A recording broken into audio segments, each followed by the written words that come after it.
Ladies and gentlemen, welcome to Closer Conversations. My name is Austin Glazer, and today I am joined by Gaetano Ciambriello, and he helps hopeful homeowners and current homeowners understand the mortgage process and keep the most money in their pocket with extreme knowledge of the industry. And with that being said, I'm incredibly excited to welcome Gaetano here for our first in-person Closer Conversations podcast. So Gaetano, how are you doing today? I am doing great. I'm fired up to be here. Honored that you asked me, and I'm really excited to be the first one in person. Yeah, man, I'm excited. I know that it took us some time to get it rolling here in the beginning. We had to jerry-rig a whole setup here, but like I said, man, pumped to have you here. I wish the people who are going to be listening to this saw what we went through. It probably was 20 minutes of engineering how to set this up. Dude, they'll have no idea. They'll see the video, they're like, this looks really good, but they'll have no idea what went into it. Moving stuff. I mean, I couldn't believe it, honestly, but it came out good. It looks perfect. I think it's better than Joe Rogan's setup. I was just going to bring that up. He might have competition. He might. I don't know. We don't have the cool soundproofing thing. The alien or whatever. Yeah, he's got a cool setup, but we're no Joe Rogan. Not yet, at least. Yeah. So, Gaetano, I don't know if you've listened to some of the episodes. I know you shared you did listen to a couple on the way. So, with that being said, I'm sure you're aware that the way this podcast starts is with the same first question, and it ends with the same last question. So, Gaetano, what would you say your definition of success is?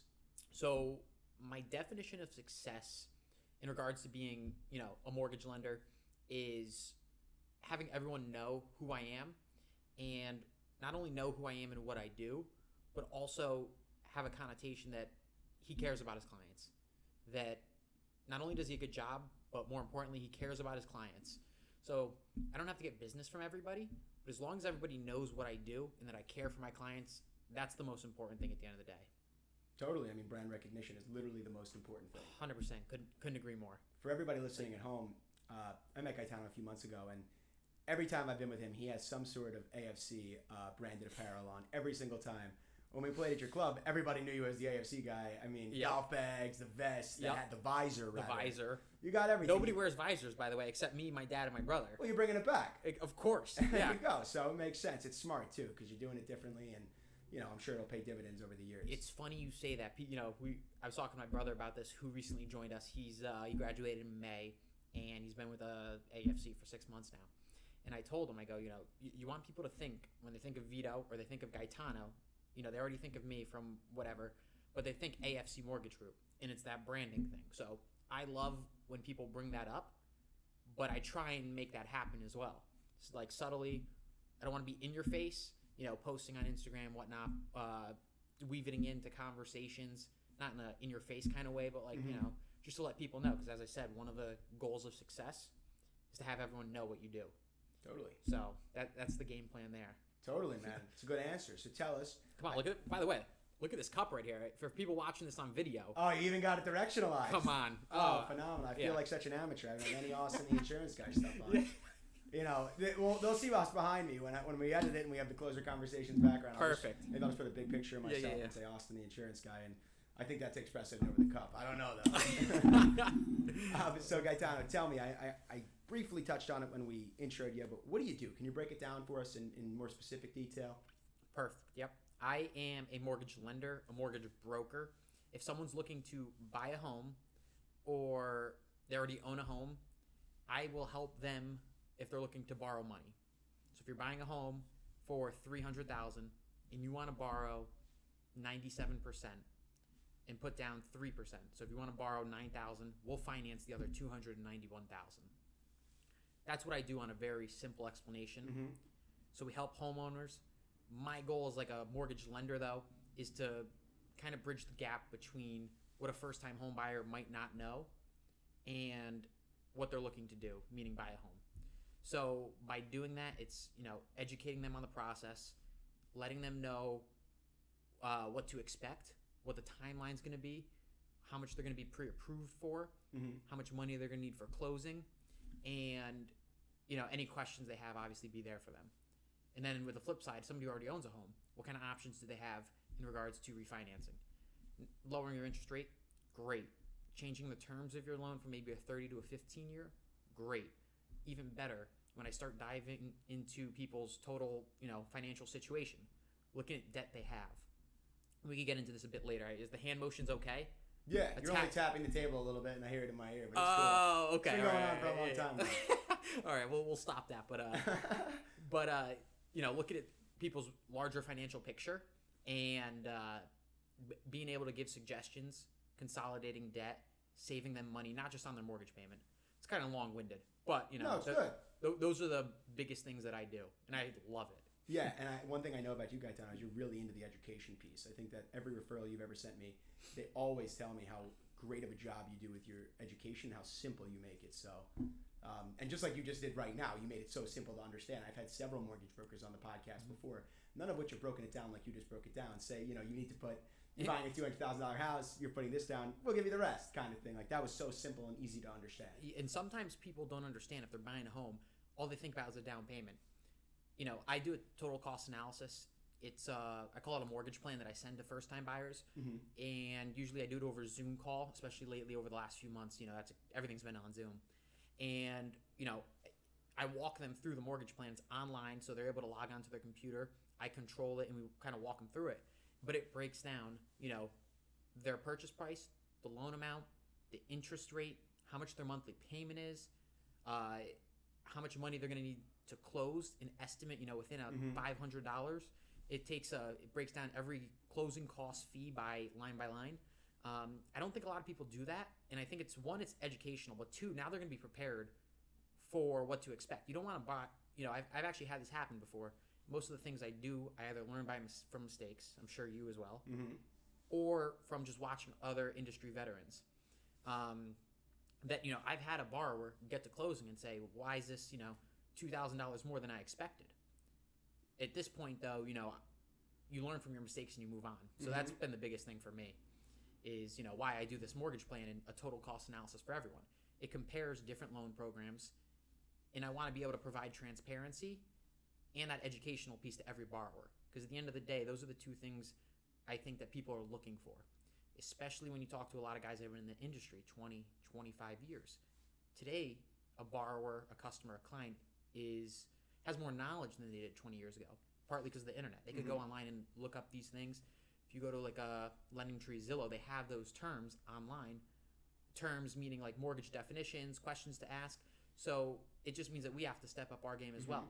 And at the end of the day, I think if you do a good job for a client, and they know you worked hard to help them get the home that they want, they're going to refer you future business. Totally. And a lot of people, who knows, outside of the industry that we're in, who knows a mortgage broker, you know what I mean? Unless you have someone in your friend group or something, like, the only way you're going to find one is off a referral of someone else, you know what I mean? And that's just how it works. Yeah.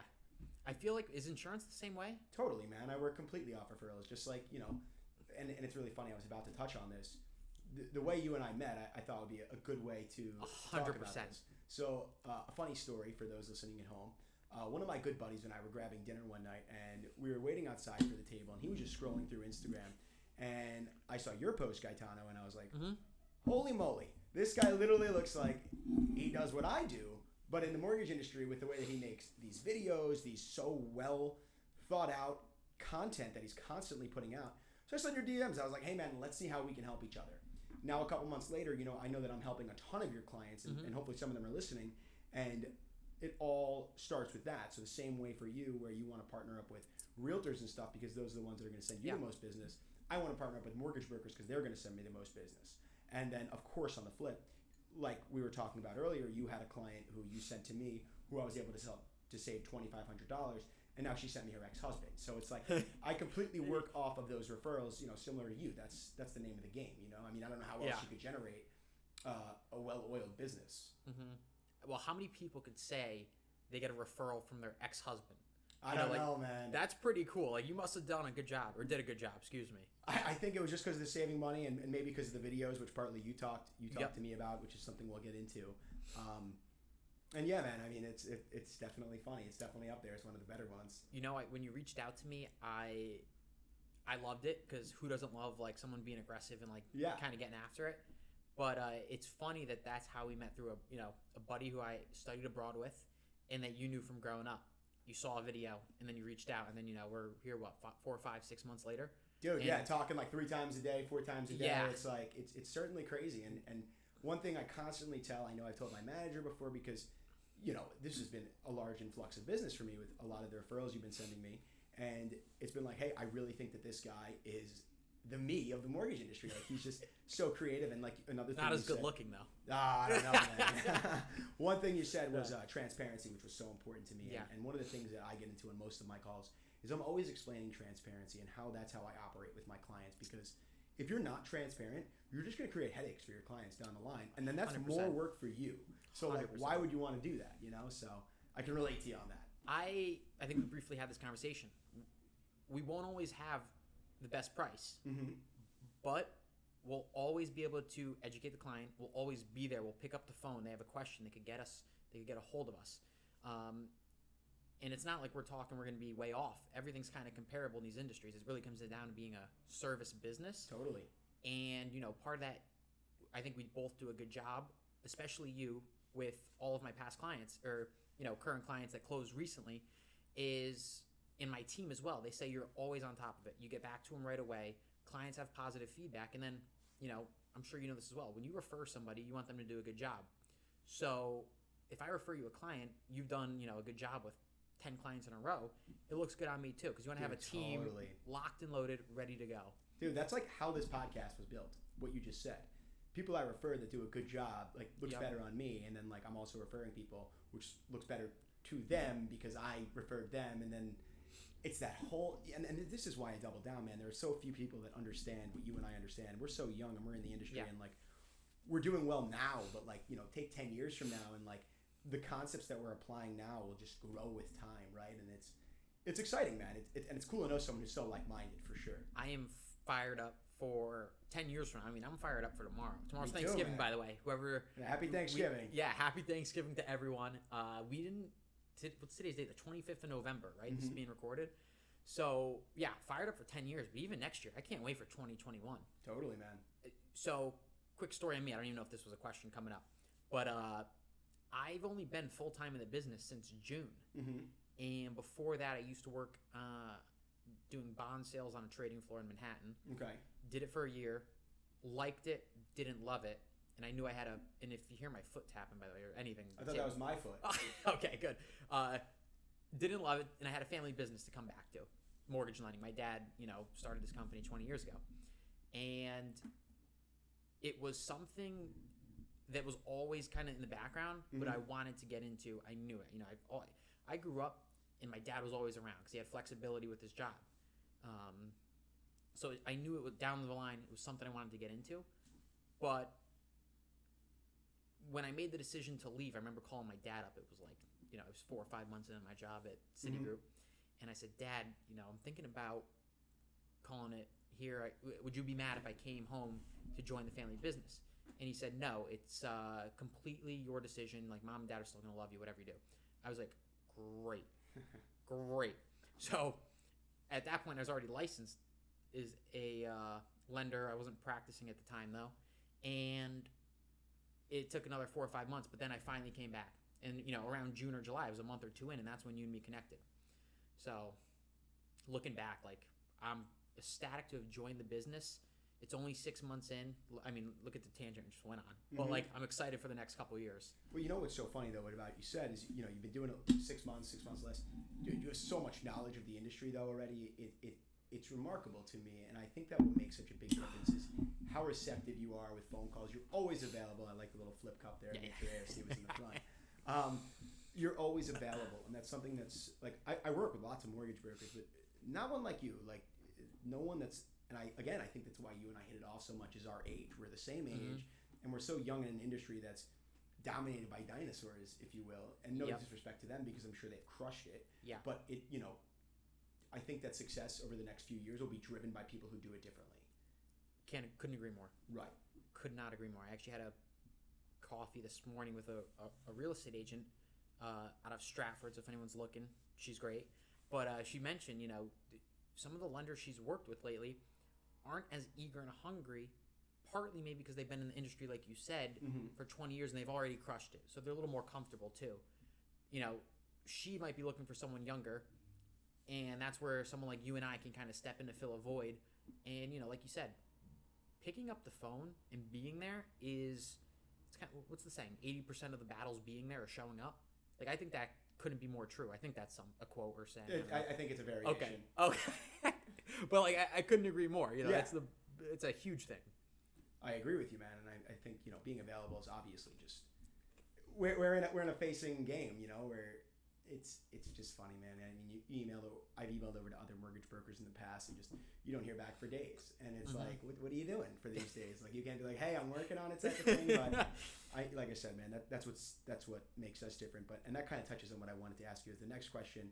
I feel like a lot of these questions are just going to tie together, and these are just going to become guidelines we're not even going to hit. But I wanted to ask what sets you apart. I know you briefly touched on it, being in the family-owned business and being young, but what would you say sets you apart? There's a couple things. I'll start with the family business and what that means.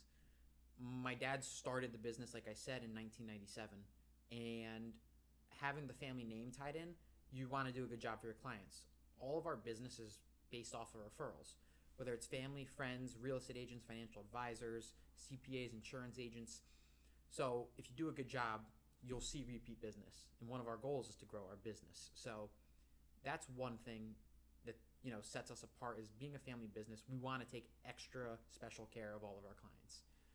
The second thing I would say, and I kind of touched on it earlier, it's two things. The first is the total cost analysis or mortgage plan I put together for all of my clients. For first-time home buyers, I know a lot of people aren't doing that because conversations I have with others in the industry, other real estate agents, let's say, they have borrowers that get to a closing table and aren't sure why they need to come up with X amount of money. Mm-hmm. And I've learned that from my previous mistakes. But having that initial phone call with the client, we have that, kind of like fact-seeking conversation. We do a pre-approval, and then I circle back with them, and we go over a mortgage plan. We look at 3 different options and compare how much you're going to need to close, meaning how much money will you have to write a check for at closing. That, I think, is crucial, and it's part of the education process. So people know what to expect and they're ready, and no surprises pop up. The third thing that definitely sets me apart is I come from a financial background. Partly, knowledge of the industry that we talk about, I think, is from having a sense of,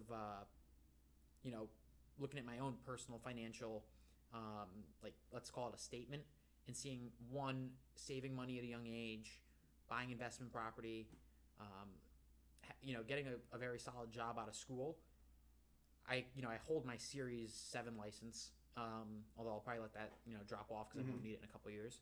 But taking a look at a borrower's total financial situation and see, actually a girl you just saved $2,500 on or total insurance, right? Home, auto, and umbrella. Correct.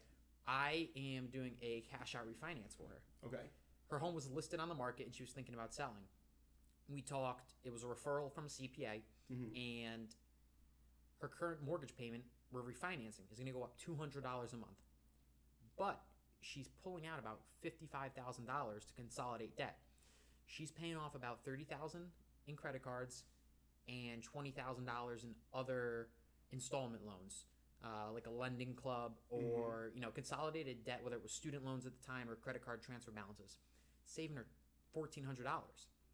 Net, she's saving $1,200 a month on her, from her mortgage payment and the other debts she had, not including insurance. Right. People don't think about that because usually when I get a call, it's, hey, my interest rate is 4%. What if I refinance? Will I save, can I lower my rate to 3? Well, her rate is 2.6 right now. Her rate's going to be 3.1%. But net, if we go to February 1st, she's going to have $1,200 less coming out of her pocket. Now, she has a son in college right now who pays $15,000 a semester for school. She splits it with her ex-husband. And that $1,200 a month is the schooling for the year. It comes out to like $14,400 or something close to that. Wow. So those are conversations I love having with clients because, part of your job and my job is asking questions, gathering facts, and then kind of presenting something that a borrower wasn't thinking of. And that's where we provide value at the end of the day. Totally. That was a good answer, man. I didn't know that. Like, if I had come to you for a refinance, which I'll be doing soon when we get my first rental property, is, I I was going to ask about the rate thing. I had no idea that there was other spectrums to it. So this is why I love the podcast, man. I'm learning more about you and more about the industry and how it all works. And that's why this is fun for me. Yeah, definitely. And it's funny you say that because I was listening. I'm a Joe Rogan fan. Me too. I listened to him maybe like a month or two ago, and he says, I'm not the smartest guy in the world. Don't listen to me for any advice. But he loves his job. So similar to you, you just come in, you ask questions, and you learn. And I think that being a learner translates into a lot of different things. But the people who are the best in their industry, or even like us, young, hungry, like we constantly are trying to learn. Well, what can we implement? Yeah. How can we adapt and be better, especially for our clients? Like we said, we're all referrals. So how can we be better for them? How can we learn and improve our systems in place too? So. Okay, great. So making up questions now at this point because we're just going off the cuff here. Yeah, we're having a great time. So tell me, you started in June. You started in like the craziest time ever. The mortgage industry was booming because real estate was hot but limited inventory. Yep. How did you grow your network in a way where everything's virtual? How did you do that? Meaning, how did I go to having everything be online? How did you grow your referral partners and work with people? How did I prospect new business? Yes. You want to join the podcast? You're doing a great job. All right. How did you prospect new business?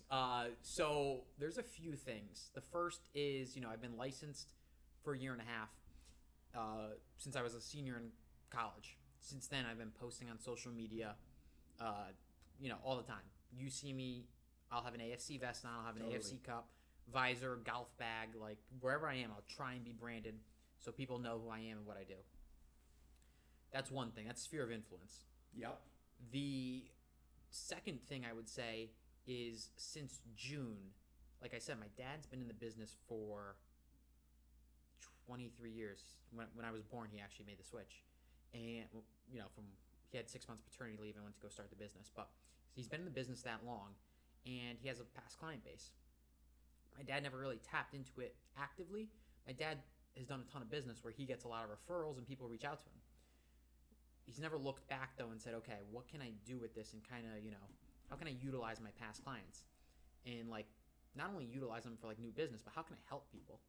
And what we did was, starting in, June, I would say, or July, I got the list of X amount of clients, 300, 400, 500 people.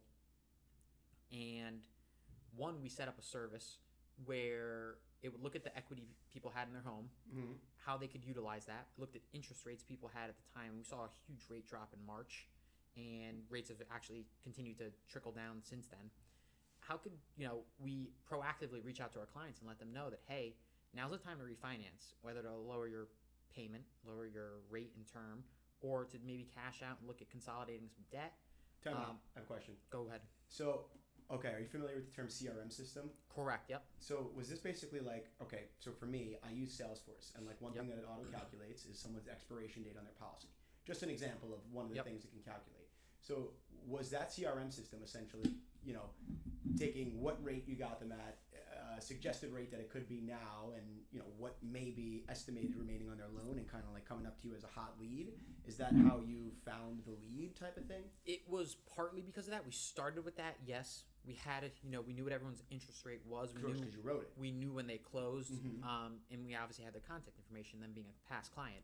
So that was part of it, using a CRM. But it was more, we put everyone into a CRM, which my dad never used, and we actually called all of our clients. Not only those that could refinance or, would benefit or, we'd be able to write new business for, but we actually it was during July, I actually had my brother help too. He was just starting out, but just to check in with old clients, how's everything going? How's the family doing? Is everyone safe? Is everyone doing okay? Yes, if we can help you, great. If you have a referral who we could help, even better. But it's actually nice just to, at the end of the day, I like people, and it was nice to check in with people and see how they're doing. Yeah. So that was great. It's great, man. Yeah, that was how prospecting number 2 point, if we circle back to that. And then the third thing has been this year, 70% of my business has actually been purchase business. And that's been from the sphere of influence, aka friends and family. And also, it's starting to become more and more real estate agents. I would say probably 65% of probably 70% of my referrals of purchases are from real estate agents. That's how it's supposed to be, right? Correct. They're usually your biggest source because if someone's looking to buy a home, they look on Zillow, let's say, or Realtor.com, and they click a button to get, ask me more information, to get a lead maybe. Or not a lead, but like to learn more information about the house, and it goes to a real estate agent. Or if they have a friend in the business or a family, they'll, let's say this. Nobody wants a mortgage. They want the house. So they're not calling up a mortgage lender to be like, hey, can you pre-approve me first? Just going to say that, yeah. Although that's probably the way it should be. But, yeah, 70% of my purchase business comes from real estate agents. And at this point, it's starting to create those relationships with real estate agents where it's partnerships, where I have to be flexible. And like we said, we're always available. And now I'm starting to build out a team, but we want to be available for our partners. I want to go above and beyond for them so that we're able to do a good job and get future business and help their clients. Because if they refer a mortgage lender and you do a good job, it looks good on them. So that has been the third, let's say, point for how I'm going out prospecting business. And then for 2021... Just taking all my questions. We went over a couple. This we didn't dive into yet, though. It was on here. Oh, it was? I'm just okay. Tell me what 2021 is. Well, no, for prospecting, I want to reach out to, I'm working with a couple financial advisors now.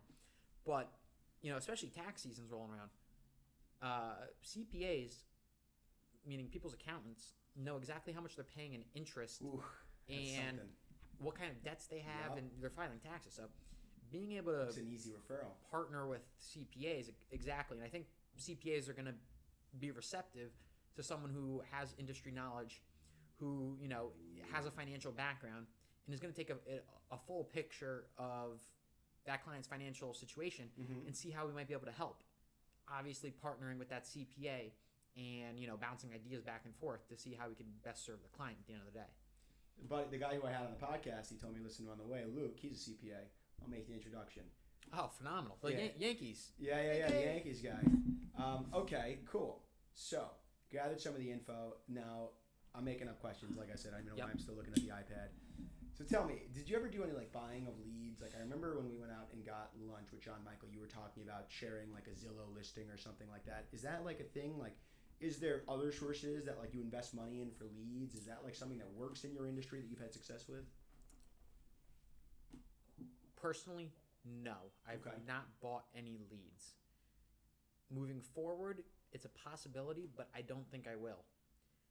We have a past client base where we now check in with them at least 4 times a year. Nice. Staying in front of them is the most important thing. There's another question. 1, to stay top of mind. 2, to check in and see how they're doing. It's funny. I ran into a past client this past Saturday. I was helping we bought a new office building in Monroe. We just moved in. I was telling you about this. Across from Stop and Shop, Monroe Turnpike. Hopefully right near my office. Yep. I can't, wait to put a sign that's about, 70 by 70 up that takes up the whole street. But cool. I was helping him move stuff from office to office, and we made a dump run. I haven't been in the dump in a year or two, so it's been a while. I've never been to a dump. Really? Never. Just to drop off garbage and stuff. Never done it. Really? Just throw it in the garbage can. Help you take it. Well, we're moving serious stuff. Yeah. We're not pay. So I see a past client who I just closed a loan for that Friday. He was doing work to his house, brought stuff to the dump though. And I love interactions like that. One, I'm just a people's person. I love talking to people. The coronavirus is killing me because I'm at a grocery store. Dude, me too. The person behind me, I can't even talk to them without muffling through the mask. Yeah, I know. So, but back to the point, seeing a past client at the dump, great. I loved it. And then we just caught up a bit. I saw him actually the day before because I dropped by his house to drop off a gift and say thank you and see how the house is and, with the work they were doing.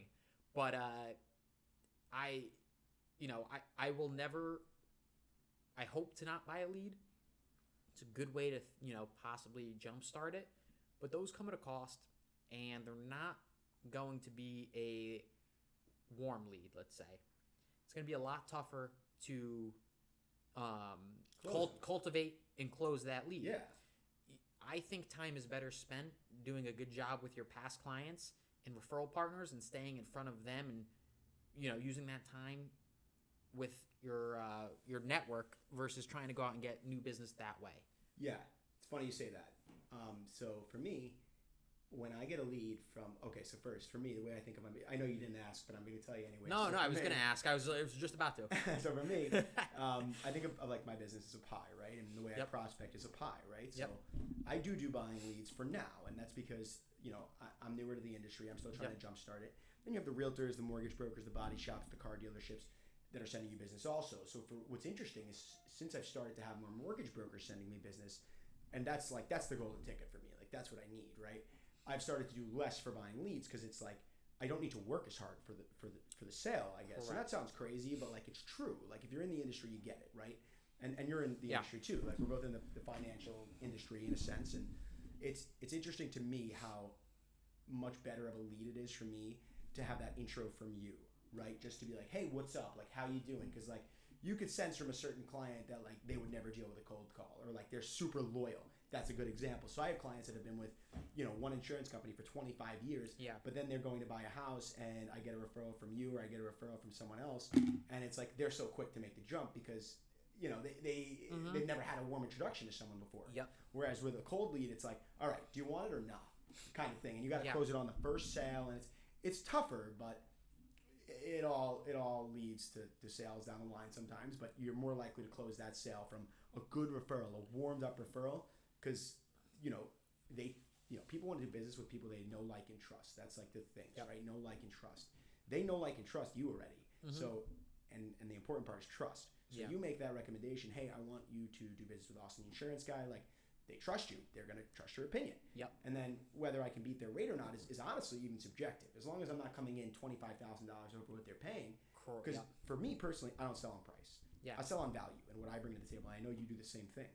And it's like, for me, if I have that warm lead, there's a very high chance you're going to be going with me on the policies because I'm saving you so much. Sorry about that.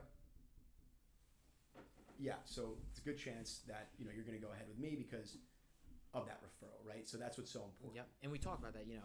The warm lead is the best lead, and then back to you're not going to always be the best price, but you lead on education and being there for the client. If I refer you a client, I mean, you were super quick. You follow up with that client same day. Yeah, sometimes like 9:30 at night. I'm like, is this too late? I don't care. And that's one thing that I think is great. Is that me or you? That's me. I'm trying to figure out how to mute it in my pocket here. No, that's all right. Don't worry. I have my phone on Do Not Disturb, and it rang twice, so I had to see who's calling me back to back. Let me check this really quick. Okay, I'm going to write down the time in this so we can cut it. Okay, so that's 33 minutes. Cool. Okay, continuing. All right. We're back. We're back. So tell me, Gaetano, we're beginning to get in the home stretch of questions here. I want to know what your success habits are. I had a million questions on here. You've covered all of them without me even asking them. But tell me, Gaetano, what drives you? When your feet touch the floor in the morning, what are habits of yours that make you better than your competition? I would say there's a couple things. It's funny though that you mentioned we've hit all the. I hope I'm not rambling with answering. Dude, having the best time. Oh, okay, good. But success habits. It's not something I do every day. I'd say. I mean, I wake up every day and I try and get a workout in first thing in the morning. So that's one thing that gets me going. Let's say I come into an office now where we're a young team. The mortgage business actually isn't thought of as a young team. There's a couple other players out there that are going younger, but our average age now, we have 5 guys under the age of 30. So I come in jacked up. Like, I'm ready to go, run through a wall. Part of it, though, is because of that workout in the morning. Mm-hmm, yeah, me too. I can't wait to get into the office. Yeah, me too. And right, when you work out in the morning, I don't know what it is. After that workout, woo! I've been telling people for years, all my friends and stuff that don't do it, I'm like, what are you guys doing? I have one buddy that says he's going to do it. He never does it. And he'll try to work out after work. And he gets home at like 8 o'clock. And like me, I stop working at like 7, 8 o'clock. Like I literally do not have the time to work out at night. And it's like, dude, the workout in the morning is just like, that drives my success as well. It's funny because I listened to a few podcasts. Mm-hmm. Luke, right, who's the CPA, who was at Northwestern Mutual. Mark Minetti. Mark, he's an early AM workout guy, it sounded like. Yep. So it sounds like, especially the younger guys, but like, when I used to work at Citigroup, it was a lot of AM workouts too. A lot of the successful people are up early, getting a workout in, get that sweat in, and then hit the office. Yeah, man, it was even better before all this COVID thing. Like those were the days. I love working from home. It's awesome. But, like, Yeah. dude, I would be in the gym at 4:30 on the nose. I would get a full workout in. I'd shower there. I'd take a sauna. And I'd be in the office, like, in a suit by, like, 7:30.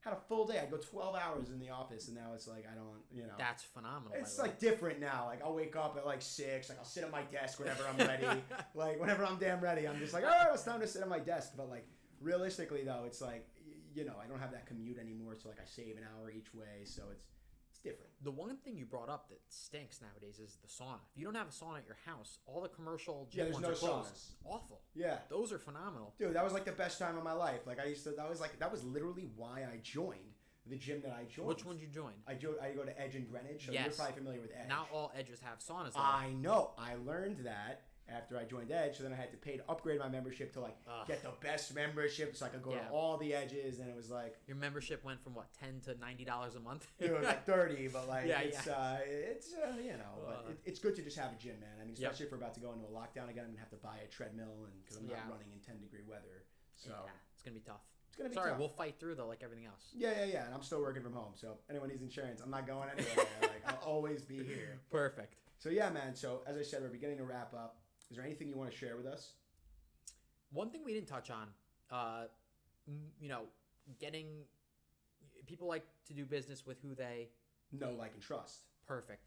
And one thing we didn't mention, but has been actually a huge part of my success, I would like to think, is every time I speak with a client, if it's a referral, if it's a person I've never met before, I turn around the phone. Dude, great! I'm really glad you're bringing this up. Yeah, this probably should have been the first thing we talked about. Yeah. Shame on me for not mentioning it. I forgot about it too. But if I get off a phone with a client that I was referred, past client that I've never met, that my dad has spoken with years ago, I turn the phone around literally like this. If you look at my last 30 photos on my phone, they're all pictures of my face with the video. Exactly. Yeah, can we get that on the camera? Yeah. It's tough to see. But I turn the phone around and I do a quick video message. Using you as an example. Hey, Austin, it's Gaetano Ciambriello over at AFC Mortgage Group. I just wanted to send you a quick video to put a face to the voice. I really enjoyed chatting with you. I really look forward to helping you with your home purchase or refinance. If you have any questions, this is my cell. Please do not hesitate to reach out. I will be available. And I cannot wait to help you get into your home or help to save you X or whatever it is. Mm-hmm.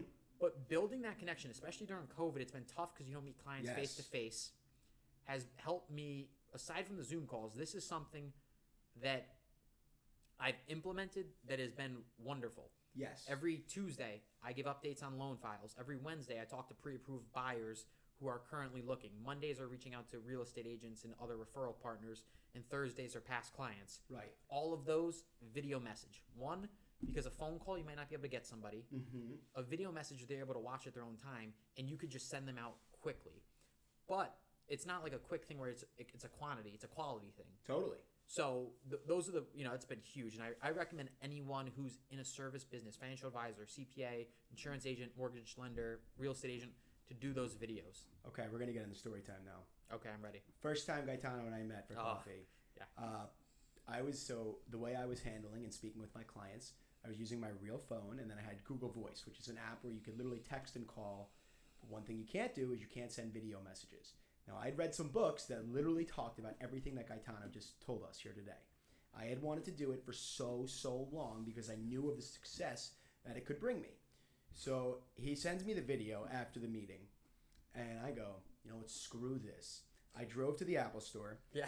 I bought a second phone, and now I send videos to every single one of my clients after a bind. You have for everybody listening, like you were saying in the service industry, you have no idea how beneficial it is to send these videos. Every video starts with, hey, for you, hey Gaetano, Austin the insurance guy here. Just wanted to send this video for you to match my face to my voice, but also as a way to say thank you for the opportunity and allowing me to represent XYZ. I'm looking forward to our call in 2 weeks where we'll talk about the other XYZ, because I'm hitting them with the cross-sell in that video, and then I'm hitting them with a referral ask. If you know of any friends or family that might benefit from my services, please share my contact. And then it's literally, if you have an iPhone, you can just click share contact, because I have my contact saved in everyone's phone. It's just the share contact button. They save it, share it. It's phenomenal. And phenomenal. They know you when you first speak. That personal message, they like you, and it builds trust. See, because it's face to face. Totally. So for me, the thing is I don't use my videos. So I guess for you it's longer because you have a process, right? So for me, my goal is to sell on the first call, obviously. Yep. For you can't sell on the first call. Like there's underwriting and stuff. Correct. For me, it's like, so I save the videos for every bind. If you take a policy with me, I send it. So for example, the person we were referring to earlier who I saved a lot of money on their policies, we got the deal done a week ago, but she didn't want me to take the funds until today. Yep. So I didn't send her the videos until today because the reason for that is that she wasn't going to get, I have to make sure the emails are in her inbox. I go over what you're going to need to know in that video. So it's so important that you watch the video, you know what I mean? And it's like, every reply is like, this is awesome. I'm so glad you're doing this. Like, it's really remarkable, the replies I get about those videos, not to mention, I have been leading conference calls across the country right now for some of the higher ups in the company because I'm doing things so unconventionally. And I think, now this podcast is really cool, but I think that the videos are the number one thing I do for growing my business, I think, is the videos. Are you sharing that with other people? In what sense? You mean I'm sharing the videos? With other real estate agents at your company? Like that you do Insurance this? Agents? Yeah. Yeah, totally, man. I am. And like, it's like we talked about earlier where there's a lot of older people in the industry that has success. Mm-hmm. So for me, I'm in a really long tenured office, right? And a lot of the things that I do are so unconventional where people are like, I don't know, like this sounds a little crazy, but then, then you outperform them. And they're like, oh, maybe I should try. And it's like, but they don't. And I've had some young, like so I've been leading these conference calls, a lot of them in California due to my brother sharing the videos because he was like, this is unbelievable. This is cool. So I did it with some younger reps up in California, and I know they've been starting to share the videos, and it's like, it's literally so easy. You just turn your phone. And one of the questions was like, one of the questions from one of the reps in the call was like, do you take the green screen down? Because for those of you at home, I have a green screen that pulls down from the ceiling. Or do you get dressed up? I'm like, no, I don't do any of those things. Like, super important for me. People want authenticity. And like we talked about earlier, transparency. 100%. And I am, and literally what I said in the conference call, I was like, no, I do me 100% of the time. I'm always Austin Glazer. And like, I'm never going to be someone like, and it's funny, I did a Zoom call with actually the clients, I'm not going to refer to by name, but one of the clients you sent to me over the weekend, like 2 weeks ago, and I don't ever do Zoom calls. So I was like, we got on the Zoom call. I go to them like, hey guys, I was going to dress up, but then I was like, I remembered I'm in my own house and I'm not dressing up for you. And they laughed, I laughed. Yeah. And I was serious though. Like I would never ever dress up in a suit for someone else. When I'm sitting in my living room. 100%. I mean, people love that. Yeah, I'm real. You know what I mean? I'm just straight up like, this is how I do business. Like, I'm sorry I'm not in a suit. Do you really need me to put a suit jacket on to know that I'm good at my job? Like, you don't need that. Not at all. I think people, partly with COVID and like the stay at home. They get it. They get it. I sent a video, a month ago to a client. I hadn't shaved in 2 weeks, 2 months. I do that sometimes. I looked brutal, and I didn't hear back from him. I said, I sent another video. I hope I didn't scare you with I just shaved just for you. They thought it was great. Yeah. That's good stuff. It worked. I heard back. She was just tied up and a little busy, but I had to make the joke. Totally. So for me, what I've been trying to figure out, and we're so off script, folks. We have just talked about 100 things, the longest episode ever, but I'm having the best time. For me, something I've been thinking about doing is, there are those clients that you don't get on the first call. Yep. And I have been thinking about doing videos like that, or like, for example, like a cold lead. Instead of a cold call, what if I said a cold video? I've thought about doing that too, and I haven't installed it yet. Here's something I would say. This is for anyone listening. The video right off the bat works wonders. For someone that you've contacted, let's say for the first time, and you didn't hear back, you already reached out once, sending a follow-up video is going to make them more likely to respond. Mm-hmm. Just think of it in person, like when you were growing up, like, you were in school and they talked about bullies or whatever, and it's easier to be a keyboard warrior. The way I think about that, though, is people are less likely to, it's going to be easier for them to ignore you if it's via text message. Once they see your face and you build that relationship by sending a video message, it builds it a little bit. They're going to have a tougher time not responding to you because now they know who you are. And you're building like to something, they're not going to be able to ignore you as easily. I've had leads or referrals from other people where I didn't get a hold of them. I follow up via text, didn't hear from them. Follow up phone call, didn't hear from them. Video message, boom. Like then they're responding, hey, I'm really sorry, I've just been tied up. And I think it all comes down, we're in a people business. People want to deal with people. So sending that kind of one differentiates yourself, and it kind of like brings out a personality. You're someone that they want to do business with, and you're no longer just a text message and some words on a phone. Yeah, that's really, dude. I mean, you hit it on the head. I'm so glad you brought that up too, because I can't explain to you how much of an effect I feel that's had on my business. Mm-hmm. And what I think is funny, and what I wonder is, all the people that you referred to me that are getting your videos, and then they get my videos, and oh my god, this is the best freaking dream team in the world. Oh like my that's god. what they're thinking. This is the first videos they've probably ever gotten. Like you and me, Gaetano, you're the only people, and I do the videos because of you. Let it be known, I do the videos. You're the guy who pushed me to do it. I don't know anybody else that ever done it, and I'm in like different sales groups on Facebook, and I saw this. That's funny. I gotta join them, whatever they are. Yeah, I'll add you. Okay. I saw this post the other day, and it was like this guy slid in my DMs via video. I thought it was really interesting. That's what the post was. Was it a picture of me?